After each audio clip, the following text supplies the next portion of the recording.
Hello boys, welcome back to another session of very interesting video tutorials. And this session is meant for class 12th biology students, and this is meant for 4th August 2020. Our memory helps us in reflecting upon what we have studied in our previous sessions. If you recollect from your memory, we were studying about inheritance of one gene, and we better understood that inheritance of one gene through monohybrid cross. And now in this session, we are going to study inheritance of two genes. And this as like one gene, the inheritance of two genes also can be better understood through dihybrid cross. And usually this question is for 5 marks in your CBSE board exam. So it's something like a mathematical one, mathematics in biology. If you can do this correctly, you get 5 out of 5. So focus on today's session and keep practicing it. At least 2 to 3 times you practice with varieties of characters. Then you will be perfect and you are sure of getting 5 marks from this question. So what does it say? It is related to Mendel's second law. As we discussed in our previous sessions, we were talking about Mendel's work, and Mendel formulated all his works that he has done into 3 laws. The first law we discussed in the monohybrid cross, law of dominance, wherein, remember, we said capital T for tallness. Presence of this capital T will make the organism tall. And pair of alleles like capital T, it is pure tall. And similarly, the tallness will come even if it is heterozygous allelic combination. Still, it is as tall as pure tall. That is because of the presence of dominant gene capital T. That is law of dominance. Every character is controlled by a gene. Of course, Mendel called it as factor. This occurs in 2 alternative forms called alleles. Law of dominance states that only one factor expresses itself in F1 generation, that is capital T expresses itself. The factor or allele that expresses itself is called dominant gene, and it is dominant in character and is able to express its effect, while the factor called recessive, that is small t, remains unexpressive. So in the presence of the dominant gene, recessive cannot express itself. That's why the capital T is called dominant gene. This is law of dominance. And the second one is law of segregation, wherein we said that a pair of contrasting factors are brought together in a hybrid, and these factors do not blend or mix up, but simply associate themselves and remain together and separate again at the time of gamete formation. Like when we put that Punnett square, remember that we wrote the gametes are getting separated like this, and then when they form the zygote, they are combining independently by separating it. So this is law of separation or segregation. Now we are going to study the third law of independent assortment. It states that genes of different characters located in different pairs of chromosomes are independent of one another. Means they have freedom in their segregation during gamete formation. Mendelian recombinations were mainly due to independent assortment. They have freedom. Independence means freedom. They have freedom and assert themselves.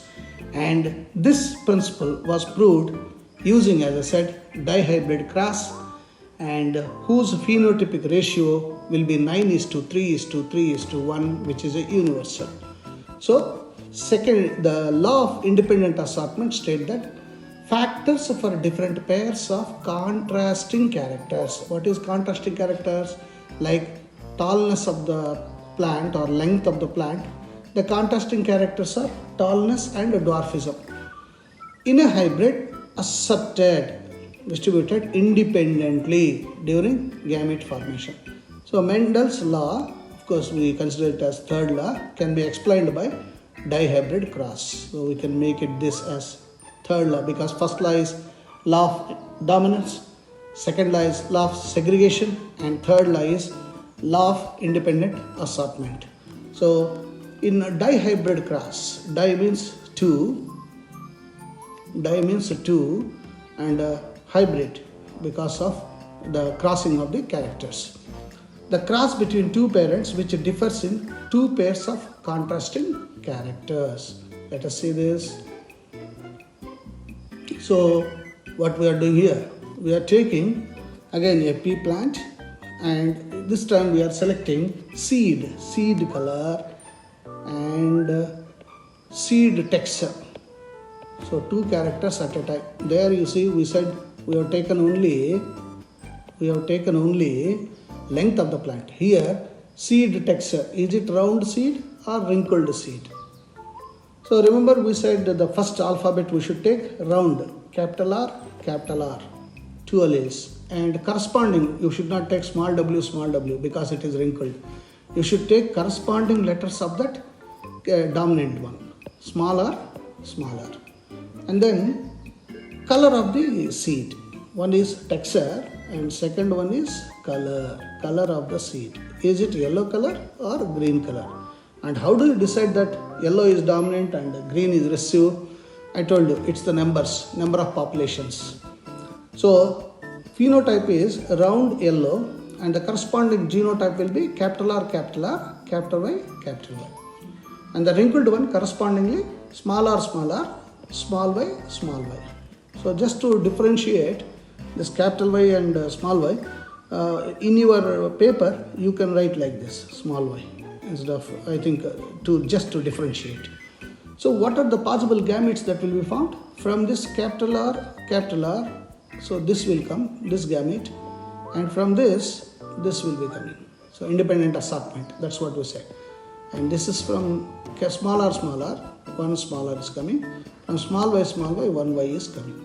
So when these gametes fuse in F1 generation, it is like this. This is capital R and small r and capital Y and small y. So you are getting the combination capital R, capital Y and small y. But law of dominance works here. Because of the presence of capital R, the phenotypic condition of the F1 generation, this is F1 generation, right? So this will be round, and again because of the presence of capital Y, the phenotypic condition is yellow. So F1 generation, all seeds will be round and yellow, which is the characteristic of one of the parents, this one. Now the question is, what happened to this? Why that could not express itself? So for that we explain this through dihybrid cross.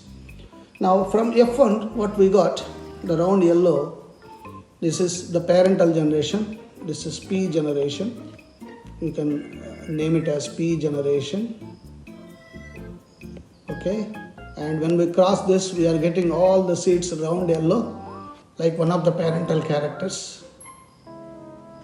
But genotype is, this is pure round, pure yellow, capital R, capital Y, whereas in this capital R, capital Y, small y. But phenotypically both are same. So when the F1 generation seeds are self-pollinated, what are the various gametes that we get? So the combination is like law of segregation and law of independent assortment.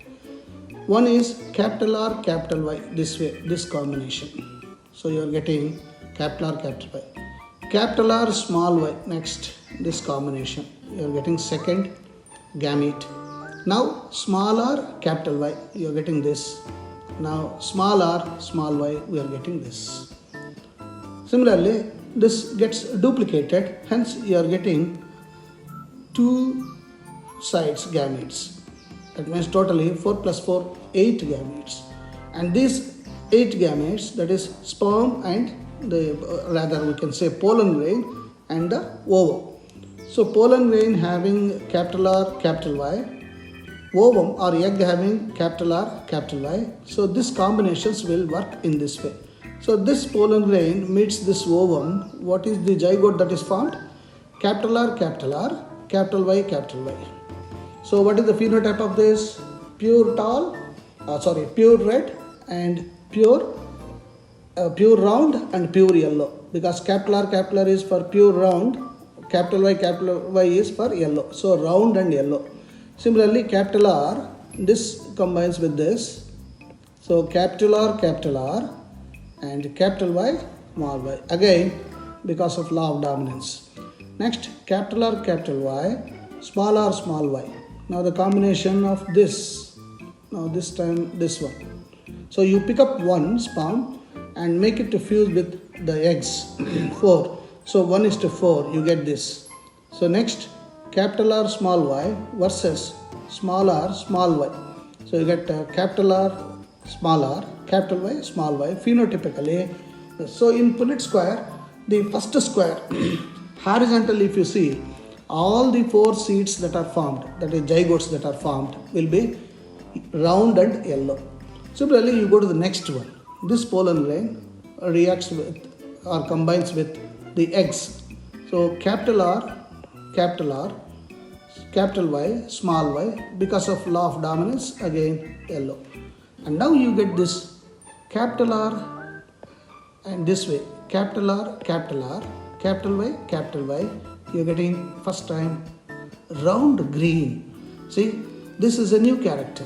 Round green, this one is a new character. It's not there. Was it there? Wrinkled green is there. But round green is a new character. This is Mendelian character because round yellow is there already. Wrinkled green also is there. This is also Mendelian character. But these are the new characters that have come. Wrinkled yellow and the round green. So you continue crossing this.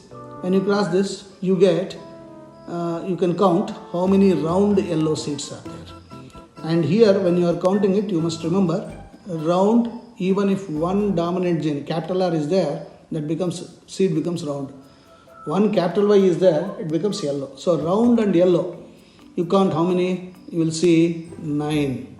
You can count here in this Punnett square, top 4, second row 2, 4 plus 2, 6, and third row 2, 6 plus 2, 8, and fourth row first one. So 9.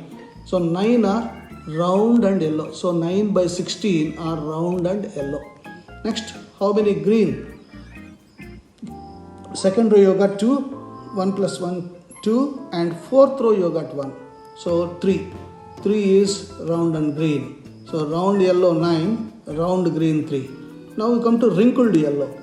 Wrinkled yellow, you can see in the third row 1, 2, and 3. So that's a new one, wrinkled yellow. And then what is left out?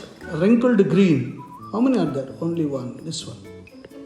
So the characteristic of the grandmother has come here. See, look at this. This is the character. So the grandmother's character has come back to the grandson, we can say. So overall, the phenotypic ratio is 9:3:3:1. So this is for 5 marks. What he will give you in the exam is, he will give you the phenotypic characters of parental generation. Now, based on the populations, number of populations, you must decide the genotype, which is dominant, which is recessive. And since it is a 2 gene, you have to write correctly 4 alphabets like capital R, capital Y, dihybrid. Okay, 2 characters we are taking at a time. What is the character? Round and wrinkled, yellow or green. So that's why dihybrid character. And from that you have to formulate F1 generation. And the selfing of this F1 generation, you have to write the sperms, 4 pollen grains or sperms and 4 ova on top in a Punnett square. And you cross this pollen grain with the ovum, you get the zygotes. Based on the zygotes, you have to write the genotype and corresponding phenotype like this. Then you can decide the phenotypic ratio. So when you arrive at 9:3:3:1, you get 5 out of 5 marks. but you must be correct. And we can do test cross also. F1 hybrid is crossed with recessive green wrinkled pea plant. And recessive green wrinkled is recessive small r, small y, correct? And the corresponding gamete that will be formed is small r, small y. So you can write this way just to differentiate. And F1 hybrid is round yellow, capital R, capital Y, small y. And the possible gametes are 4, like capital R, capital Y, one gamete, capital R, small y, another gamete, small r, capital Y, another gamete, small r, small y. So the possible gametes are this. When we do the crossing, you get all phenotypic ratio 1:1:1:1. That's all. So this is how we get the dihybrid test cross also. And Mendel work published in 1865 but remain unrecognized till 1900. Reasons: during those days, lack of communication, they were using pigeons. Concept of gene was not there. In fact, Mendel himself used the word factors. And mathematical approach for biology, like just now we calculated 9:3:3:1, biology was not accepted. No proof for existence of factors. Mendel could not prove that those something called factors are working. Hence, keep practicing this dihybrid cross. Now I have explained this dihybrid cross through seed color.